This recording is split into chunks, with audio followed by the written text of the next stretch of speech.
Shalom and welcome to this edition of Revealing the Truth, where we cover the headlines, the heartlines, and biblical truth. I'm your host, the Reverend Rabbi Eric Walker, and author of the newly released book, The 7 Laws of Abundant Living, Lessons Learned from the Tree of Life. We are delighted that this morning we are having, finally, after several delays, many challenges, knowing that the enemy does not want this program to air, and this interview or this friendship even to form.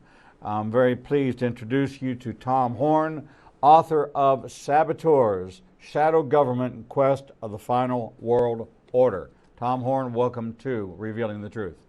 Rabbi, great to be with you finally. And of course, when it comes to technology, I make the devil's job a lot easier because I know hardly anything about how to make this stuff work. I understand that. Well, most people know you as Dr. Tom Horn, longtime television and radio personality, publisher, best-selling author. You serve as the CEO of Skywatch TV and Defender Publishing.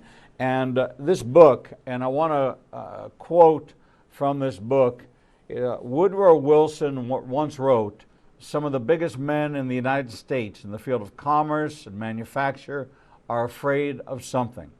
They know that there's a power somewhere so organized, so subtle, so watchful, so interlocked, so complete, so pervasive, that they had better not speak above their breath when they speak in condemnation of it." That is a stunning statement, and you have made a commitment that you are going to lift the veil of this mystery, and you begin peeling that back in your new book, Saboteurs. Tell us about this. What have you uncovered in this investigative report that you go back to January 20th, 2017 with George W. Bush, Bill Clinton, George H.W., George W., Barack Obama, and now President Donald Trump, talking about the swamp, the deep state, corruption, the government within the government, the shadow government. Walk us through this and help us understand what we're really up against.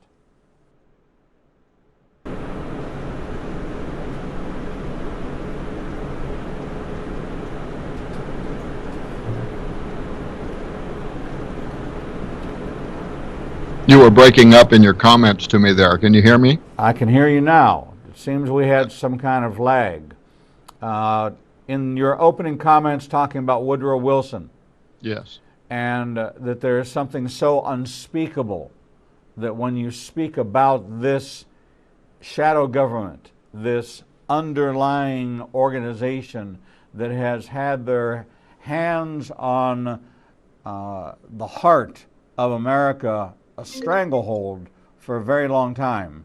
You, in your new book, Saboteurs, this is an expose on an investigative journalistic pursuit of identifying who the players are and what this looks like. Help us understand that. Yeah, absolutely. Well, of course, it all started with, the highly improbable election of Donald Trump and all of his promises of both make America great again, but part of the way we're going to make America great again is we're going to go to Washington, D.C. and pull the plug and drain the swamp.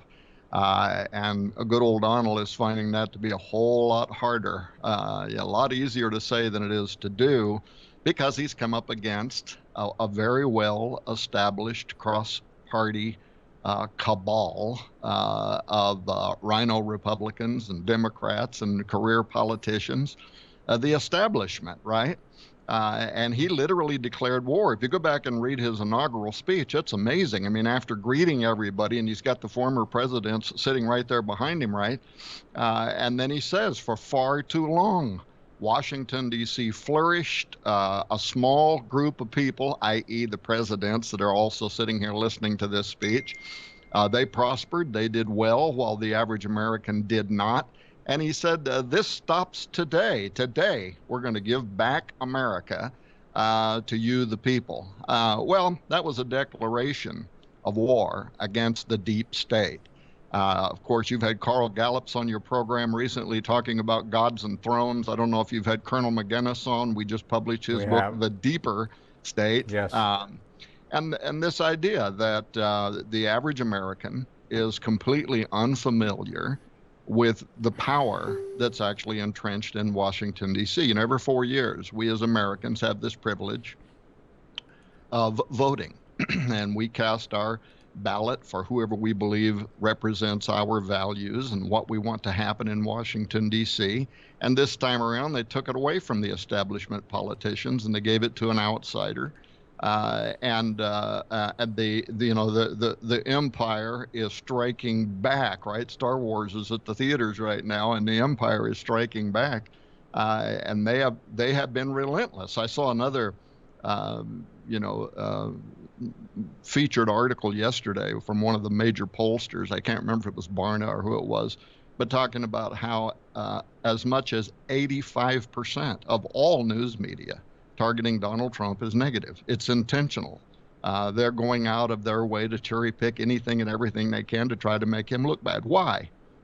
Time magazine, I think, summarized it visually very well when they showed a giant Donald Trump leaning against the obelisk in the Washington Mall and cracking it and pushing it over. He is against a deep-seated, sometimes secret, often occultic force that is emanating out of Washington, D.C. And if we want in this program, we can talk about the actual layout of Washington, D.C. and the occult underpinnings, behind what they're trying to generate there. But we've never seen anything like it. I mean, Donald Trump becomes the president, and something that's never happened before. The former president, Barack Obama, the only American president to have had a Freemasonic ball held in his honor when he was elected, moves across town, and a mile away from the White House, he opens up his own headquarters, which even those inside the Beltway are calling a shadow government, right? A pseudo third-term presidency, where his organizing for action groups, 250 offices across the nation, tens of thousands of young people backed by people like Obama and George Soros and others showing up in these marches in Washington, D.C. And on college campuses where they're burning effigies of Donald Trump. We've never seen anything like it. A former president, really, who has set up his own organization to try to topple a duly elected president, to either bring him down by any means, and they're very subtly also encouraging perhaps even an assassination attempt against this president. We've just simply never seen anything like this before. But don't forget, Obama, he's simply returning to his former Saul Alinsky community organizing tactics. And Alinsky, if you read his book, Rules for Radicals, a couple of things stand out. One, he dedicated it to Lucifer. Right. And that again illustrates that at the root of much of this opposition is a Luciferian spirit, a dark angel that is working towards a higher cause. It too wants a king, a president, and it's working towards those ends. But Alinsky also described how to do this, how you get on the street, how you create a sense of despair among people in order to cause them to turn to you as the answer man, right? So, yeah, there's a lot of stuff going on right now that's unprecedented in modern American history. But at the root of it, so here was the thing that got me. One, Rabbi, I'm a child of the hippies counterculture. Now, I don't have any hair up here now, but there was a day when I had it down to my waist, right? Woodstock and all of that. Right. But at the core of Woodstock and at the core of the Jesus people movement was an anti-establishment, right? They were opposed to the Vietnam War. And what was happening with the lead up to the election of Donald Trump felt a lot like what we experienced back then. Yes. When Nixon brought out the water cannons, right, and was trying to push back the marches on what felt very much counterculture to me. But ultimately what came out of that was a spiritual revival. Some people even consider it perhaps one of the great awakenings, right? because the hippies, and I remember this, Jesus was our hero because he had long hair, for one thing, like we did, right? Right. But he was also considered to be, a revolutionary, counterculture, opposed to the establishment quo, right? And so he represented our feelings back then. Now I think we might be ripe for another great awakening. And so when I was considering the election of Donald Trump and what was beneath the surface, uh, that was in my mind, and I was already thinking about the election of Trump when all of a sudden some WikiLeaks revelations came along, and those exposed an alternative path for the future of America that was dark, witchcraft, occultism, and I just thought I have to respond to this. And that's what motivated me to write the book Saboteurs. The picture on the cover of Time magazine with Donald Trump leaning against the Washington Monument, the obelisk. Of course, throughout the world are these Asherah poles. If we go back to the Old Testament, this was an Asherah pole. And this was an Asherah pole that was dedicated to a false god, a pagan deity. And here we have it representing George Washington, who was a Mason, who was involved in many, many different subversive activities against England in trying to establish the United States. But this pole itself represents, of course, that stronghold of this false god, this altar. And if you take a look at even a replica of what the temple period might be like, and that while you have this great place of solemnity and this great place of holiness, you also have this false altar and this Asherah pole dedicated to the false gods, and they're implanted right there together as if they are a natural connection, and they are the most unnatural connection of all. But we ooh and ah over the Washington Monument, but forget to see what it represents from a biblical perspective. So in your investigation, you began to dig deeper, and you really did establish that there is an appointed part of the government. It's very interesting the way America is structured. We only have 537 elected officials, but yet we have 2.6 million people in the federal government. So 99.99% are appointees or hirelings that can come from any background, any agenda, with any kind of connection that they want to have, that are completely unbeknownst to the people, because we don't get to review, to vet, to examine any of that. And many of them have been in place through 6, 7, 8, 9 administrations, and continuing this underlying thread and even strengthening this chokehold that they have on the real government. You've been able to identify this, and this is not a conspiracy theory. What you have done is through investigative journalism, peeled back the layers, and you have found in this bureaucracy the influences of numerous ideologies. What were some of the most stunning to you? Yeah, I mean, absolutely. And probably the average American never thinks about the federal bureaucracy that you're talking about, these 3.5 million, many of them lifetime career employees, a lot of them Obama holdovers that are entrenched in the liberal Washington, D.C.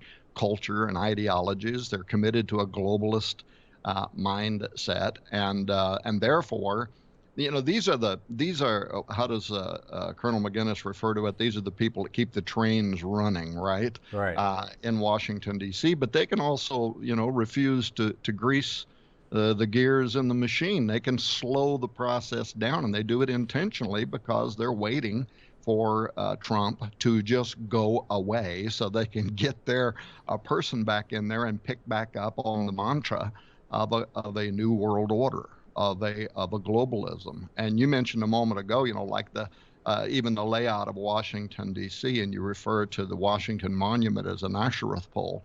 Again, how many people in America understand that as many as 44 of the 56 signers of the Declaration of Independence were Freemasons?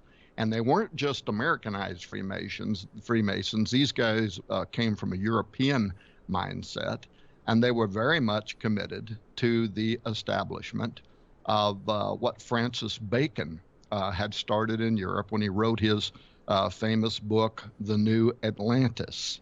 The idea of Atlantis was this myth that at one time men lived in harmony with the pagan gods.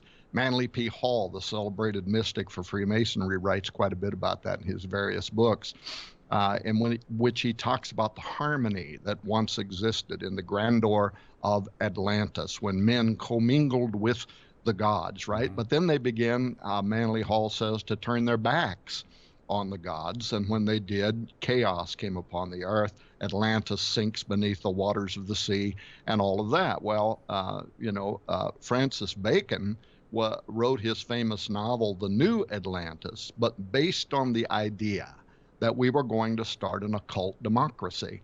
We were going to start, we were going to establish somewhere on the earth a continent, and they saw that as happening here in the new continent, in the new America, where we could once again build an Atlantean relationship where we would once again be commingled with the gods. That's even the prophecy that's on the Great Seal of the United States by the Cumae Sibyl, right?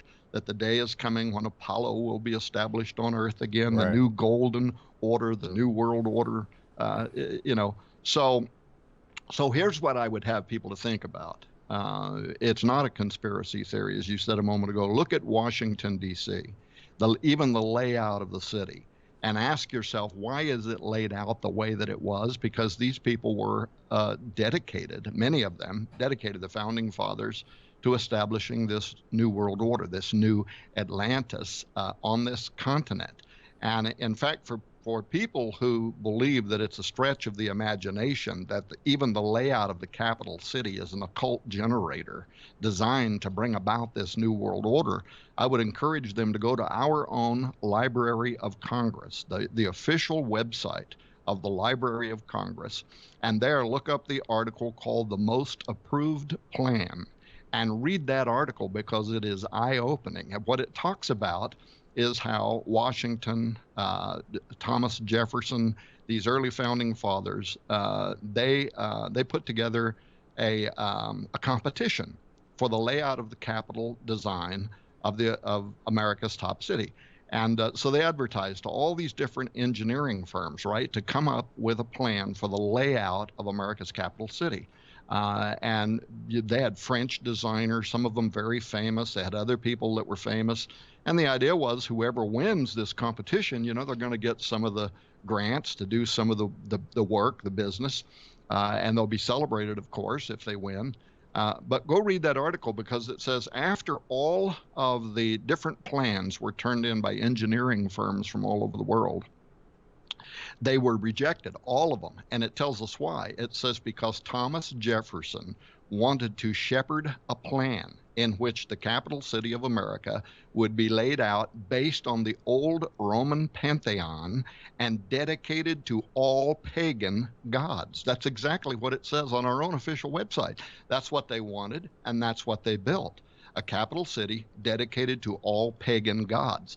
And that's the reason why today, if you stand in the Washington Mall, like I know you have, Rabbi, and I have too, and you see the world's largest obelisk, it's the largest of its kind in the world, 6 inches high, 6 inches long along each line at the base.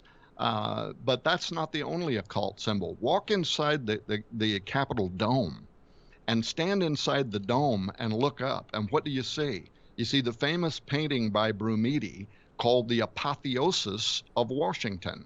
Apotheosis means to become a god. What god is George Washington becoming? According to all the official records, he was becoming the first Osiris, right. The first American Osiris, right?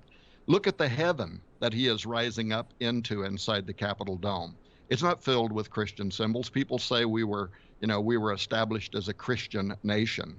And I like to argue that that's absolutely not true. However, for a long time, we became a Christian nation because of the Pilgrim movement and because of the Great Awakenings and the great preachers, right? Because the Word of God is quick and powerful and sharper than any two-edged sword. That's the dunamis Paul talked about, the power of God, the dynamite of God, and it can change cultures. It could change ours again today.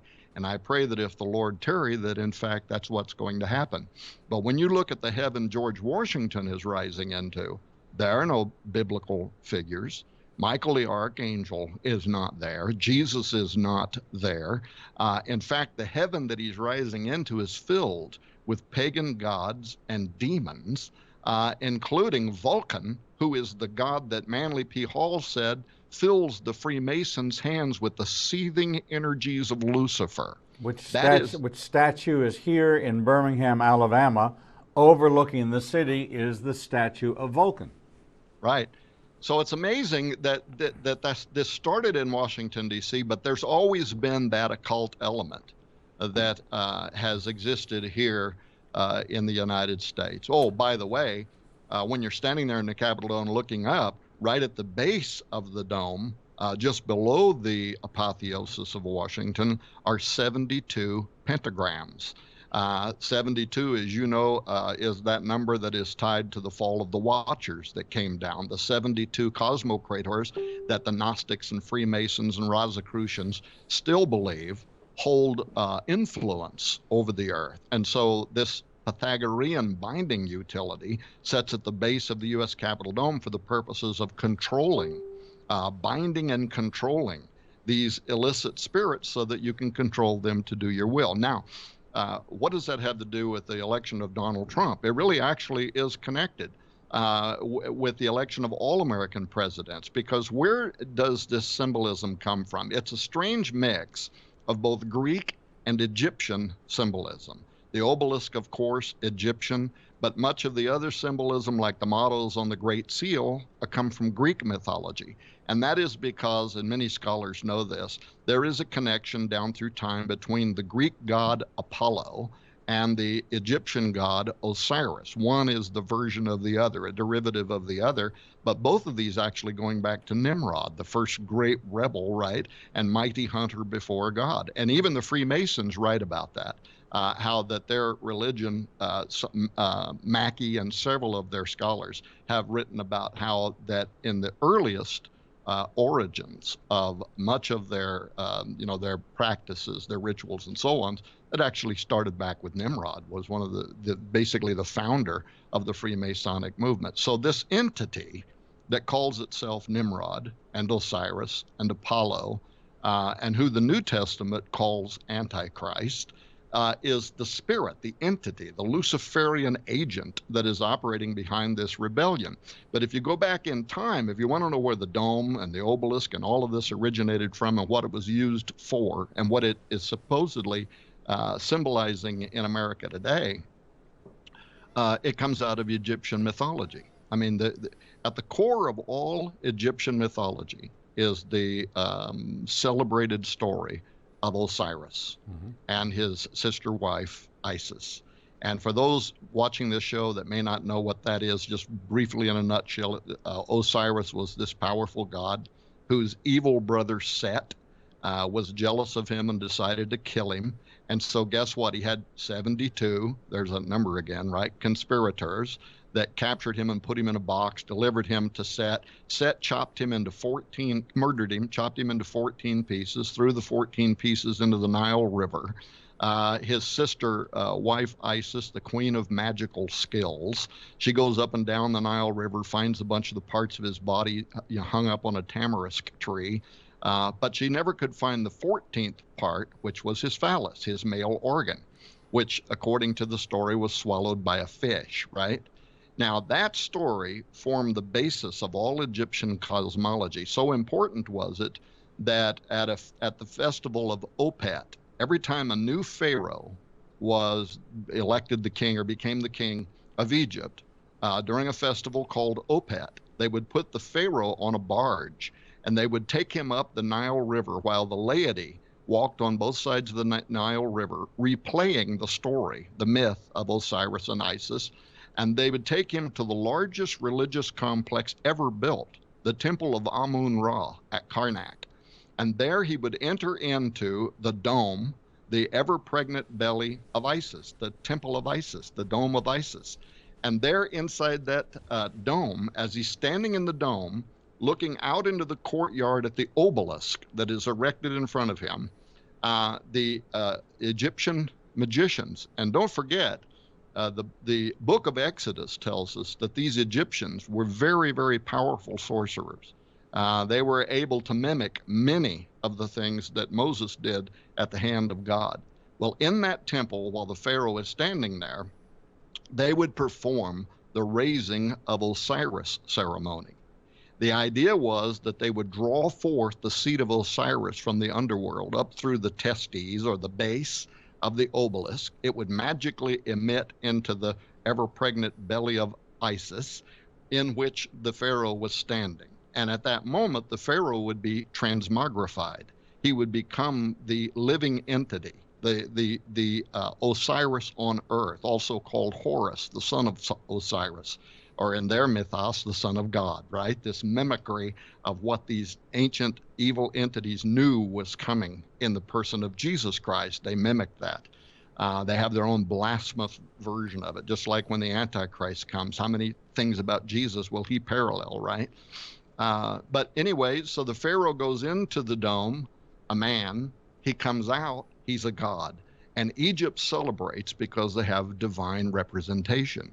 Now, fast forward to today, and at the election of every American president, as the U.S. president is standing inside the U.S. Capitol Dome, the ever-pregnant belly of Isis in Washington, D.C., right above him, the apotheosis of Washington becoming the Osiris. The symbolism is taken directly from Egyptian enchantments. As he is standing there looking into the Washington Mall, into the courtyard at the obelisk, the largest one of its kind in the world, guess what is happening just a few blocks away at the Herodome, the headquarters of the Scottish Rite Freemasonry 33rd degree, right inside their chapel room where the altar stands, and above the altar is a magic 666 square. I've been in there. I've filmed all of this. I've had private tours with 233rd degree Freemasons. My wife was with me. I'll have to tell you that story sometime because we did that one time and said, we'll never do that again, right?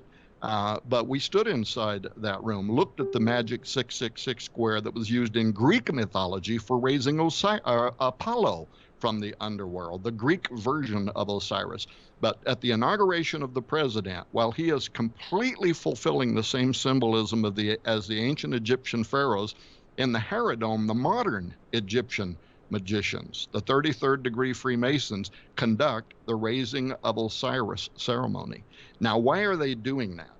In addition to fulfilling this ancient Egyptian magic, they are looking forward to the day when an American president is actually going to become the incarnation of that underworld spirit and fulfill the prophecy that is on the Great Seal of the United States of America, the Novus Ordo Seclorum, which is taken from the prophecies of Apollo's greatest priestess, right? The Cumae Sibyl. And if you read her prophecy, what does she say? She talks about the coming of a new world order in which Apollo will regain his position on earth, while his father will take over his former glory over the heavens once again. They're looking forward to the fulfillment of that prophecy. Now, why should Christians care about that? Because Paul says to the Thessalonians, 2 Thessalonians 2:3, that the Antichrist will be the son of perdition. And the Greek word there, perdition, is apoleia, Apollo. He will be the son of Apollo. Again, Revelation 17:8, and the beast will rise up out of the bottomless pit and go into perdition, apoleia, Apollyon, Apollo.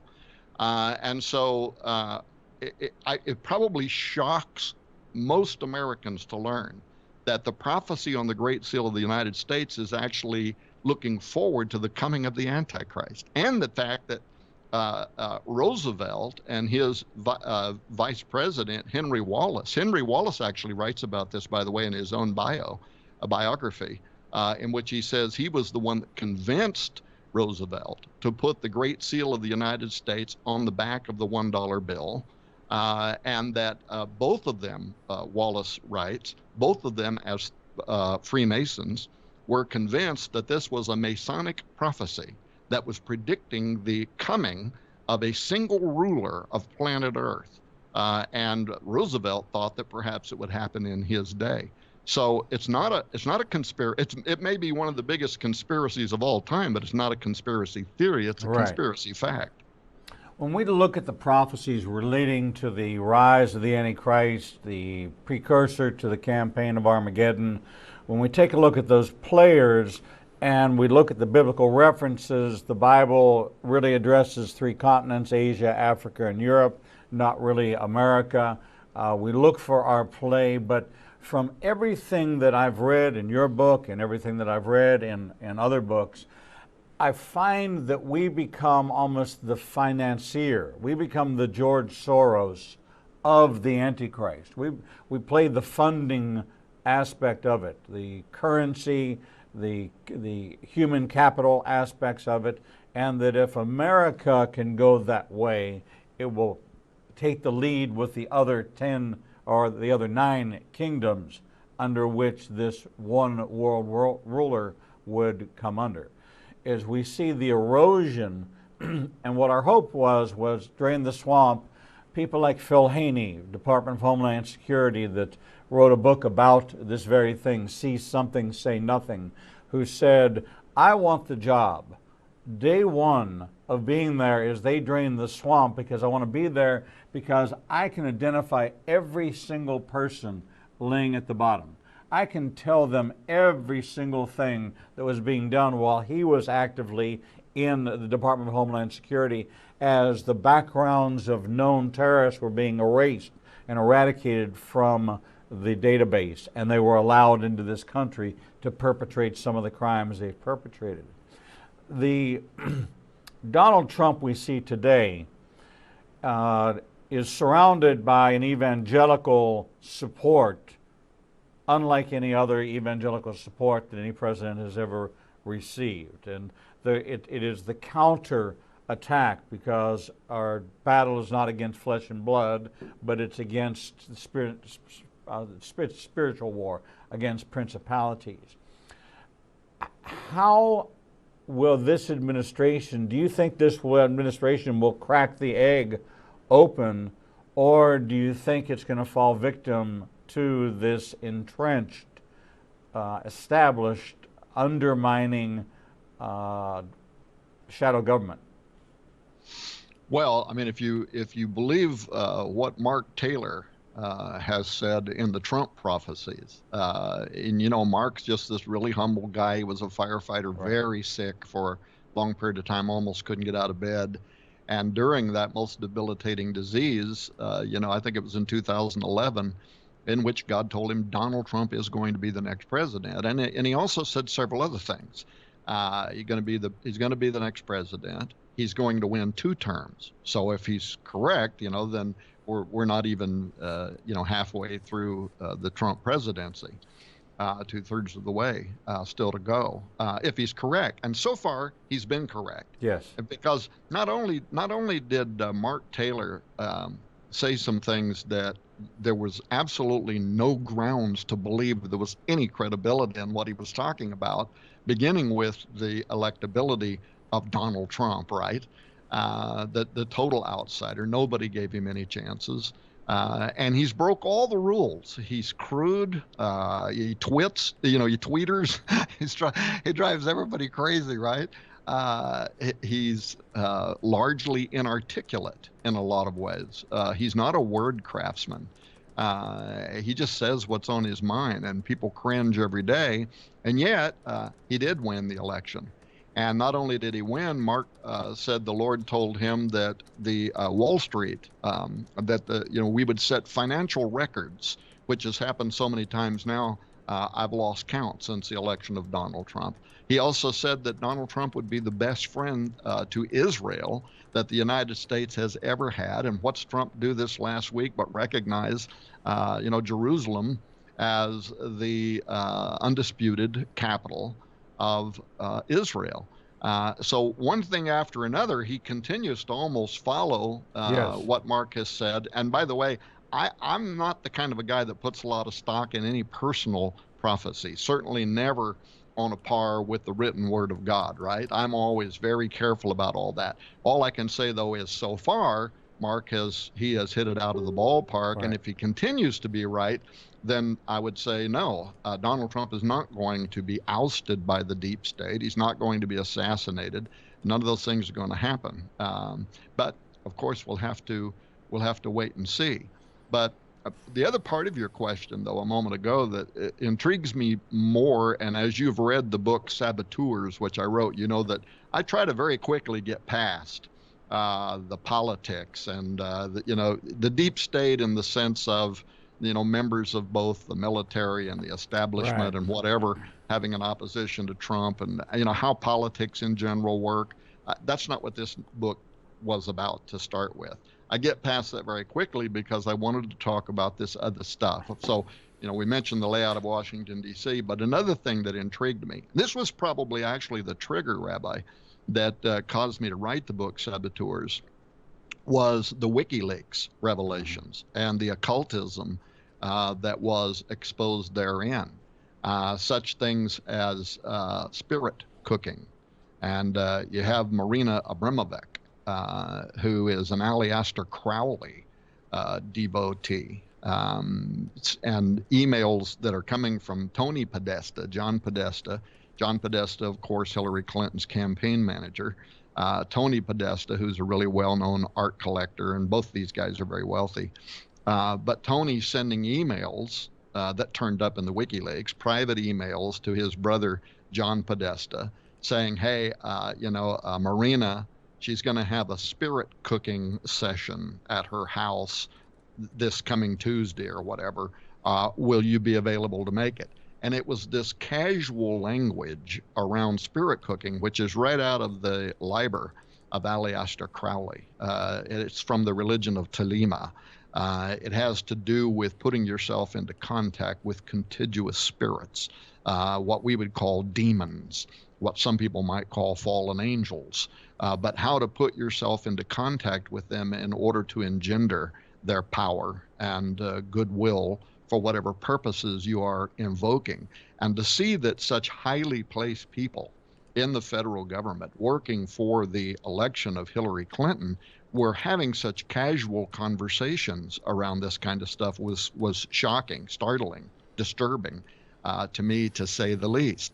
You have other emails in there where John Podesta is exchanging emails with a former American astronaut, also with a woman who represents herself as a representative of the Vatican. And they're talking about how if Hillary is elected, the year 2017 will be the year of official disclosure, some admission they were moving towards. In fact, some of the emails talk about meeting with Obama. The whole idea that from the president on down, a conversation is taking place behind the scenes, suggesting that we are moving towards an official disclosure of an alien presence. And they specifically use the term contiguous aliens, meaning not aliens coming here from nuts and bolts aircraft from Zeta Reticuli or something, right. Aliens that are already here. They live all around us in a parallel reality. And Aleister Crowley, of course, was the guy who made famous the Amalantra working about 100 years ago, part of which is his Thelemic teaching that includes spirit cooking, the very stuff that these guys are practicing, this occultism. And he practiced sex magic in the Amalantra working to try to bring through this dimensional veil into our three-dimensional reality an entity. Now, Aleister Crowley claimed that he was successful, and he drew a picture of the entity that came through this portal. He called it LAM, L-A-M. Right. People go to Google or Wikipedia, they can look up that picture that he drew with a pencil. looks suspiciously like the alien grays of today, right? Mm-hmm. But these were the kind of entities they're trying to put themselves into contact with. Now, why does that concern me, and what did I see between the lines having to do with Hillary Clinton and the Podestas? Well, fast forward to 1946. And in 1946, you had the founder of the Jet Propulsion Laboratory, Jack Parsons, and the founder of the Church of Scientology, L. Ron Hubbard. Right. His religion based again on aliens, right? The idea that aliens from another dimension came here and created humanity and all that. That's at the core of Scientology. So what are these two guys were disciples of Aleister Crowley. And in 1946, they set about to try to repeat the Amalantra working. But in their case, they weren't interested in bringing the alien-looking lamb through the portal. They very specifically called their sex magic working the Babylon working, spelled B-A-B-A-L-O-N, the Babylon working. And the whole purpose behind their experiment was to try to bring about the incarnation of the whore of Babylon, the archetype divine feminine, for the major purpose of changing American mores, American values, away from our Judeo-Christian heritage to more of a goddess worshiping, a feminine, Right. anti-Abrahamic, if you will, religious purpose. And they wrote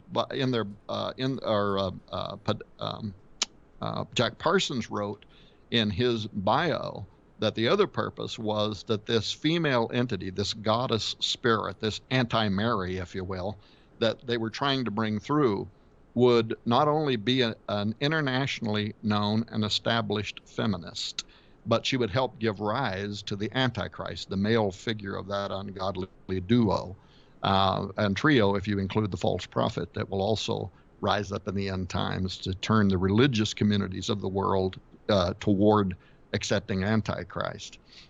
So in 1946, they conduct this whole series of experiments in the Babylon working. Jack Parsons later wrote in his biography, in a kind of celebratory statement, that they were successful in bringing through this entity. And he said that a female child was conceived in 1946. He doesn't say where, he says somewhere in America. Well, if you follow that logic, forward 9 months, then you would imagine that sometime in 1947, a female child would have been born that would go on to become an internationally recognized feminist that could help turn America away from its biblical values towards a system that would ultimately give assistance to the Antichrist. Well, it turns out that in 1947, an internationally known feminist was born, Hillary Rodham Clinton. Now, why am I saying all of this? Because when you look in the Podesta and Abramovic and WikiLeaks email exchanges, they are practicing exactly the same Thelemic religion that was born with Aleister Crowley and practiced by Parsons and L. Ron Hubbard, for the very purpose of bringing this woman into the world. I'm telling you that when I started reading those emails, it jumped off the pages at me. They're practicing this religion. They're very familiar with the Babylon working. It's one of the most famous in their whole occult ideology.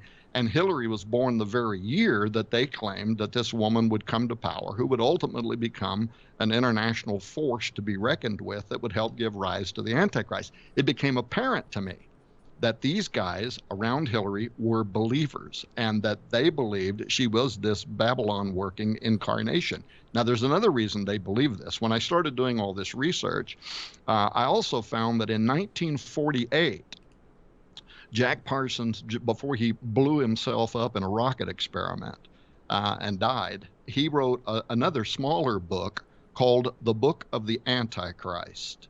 Now, this would have been when this female child, according to their story, would have been 1 year old. Jack Parsons, in the Book of the Antichrist, says this. He says that at about 1 year of age, the spirit of the whore of Babylon, of this child, came to him in a vision. He writes this in his book. And she tells him she's on earth, she's growing, she's healthy, and she's going to help in the assistance of the rise of Antichrist, right? But he says something else even more interesting. Now, keep in mind, he wrote this 69 years ago, right? He says this female child identified herself to him by name. And in one line in the book of the Antichrist, she says, I am Hilarion, which is the arcane Hillary. It's where the name Hillary comes from. Right. So all these guys around Hillary knew this, and they're practicing exactly the same magic. It's not difficult to imagine how these people really thought that Hillary was this individual. Now, one final little tidbit here. In 2020, at the next election, Hillary will be 72, the highest number in all of their arcane occultism that turns up redundantly as far as in the U.S. Capitol Dome. It's the number of demons in the Goetia, if you've ever read that. I mean, 72 is the year Aleister Crowley died. I mean, that's how old he was when he died. There's just so much about this and their occult numerology that the more you explore those WikiLeaks emails, the more disturbing it becomes in terms of what these people believe. Now, will Hillary be the president in 2020? I highly doubt it, but she wouldn't have to be to help in this assistance to the Antichrist. She may already have. She certainly could be a vice president contender, and can you imagine if she was the vice president for the socialist Bernie Sanders, whose ideas I could see providing the bedrock for the rise of an Antichrist system. So we'll have to wait and see, but some very, very spooky stuff, right? Well, I will tell you, Tom, that you have done an incredible job in this expose in Saboteurs. Everything you're saying resonates so clearly as to why there's this impenetrable bubble that surrounds the Clintons and their Teflon-type life where anything goes, which is steeped in evil and every evil inclination of man.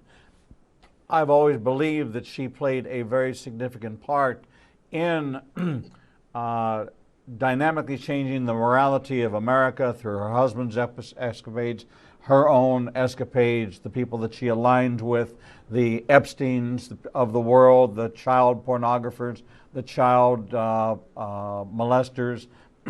And we're seeing that the world is not outraged, that it is seeped in to the very pores of America. And because of that, we know we are moving along a strategic, biblical, prophetic timeline. And although it's alarming, and although it's disconcerting, it must happen in order for the return of the Messiah. So as desperate and diabolical as it is necessary for it to exist in order to bring what our future hope is, and that is the end of this evil, of this present evil, with the return of the Messiah. Tom Horn, it has been a personal pleasure to have you on the program. I want to have you back on and talk more about this. Stunning revelations in this book, Saboteurs, written by Thomas Horn, Shadow Government in Quest of the Final World Order. You can watch them on Skywatch TV. Go to Defender Publishing. Every author put out by Defender Publishing is credible, notable, and reliable. I'm friends with Carl Gallups. I'm friends. Bob McGinnis will be with us right after the first of the year. Only day he has off is Martin Luther King Day from the Pentagon, so I'll have him on his day off. Looking forward to having Mark Taylor. Just reaching back out to him to have him back on. But I see a long-term friendship, a long-term relationship, Tom, and I thank you so much for bringing us this. It's time for people to open their eyes to what's really happening in Washington and in the world. God bless you, and Merry Christmas to you and your family. You too, Rabbi. Thank you for having me on the program. Thank you so much. We're going to take a short break, and when we come back, we'll bring you the next edition of Revealing the Truth.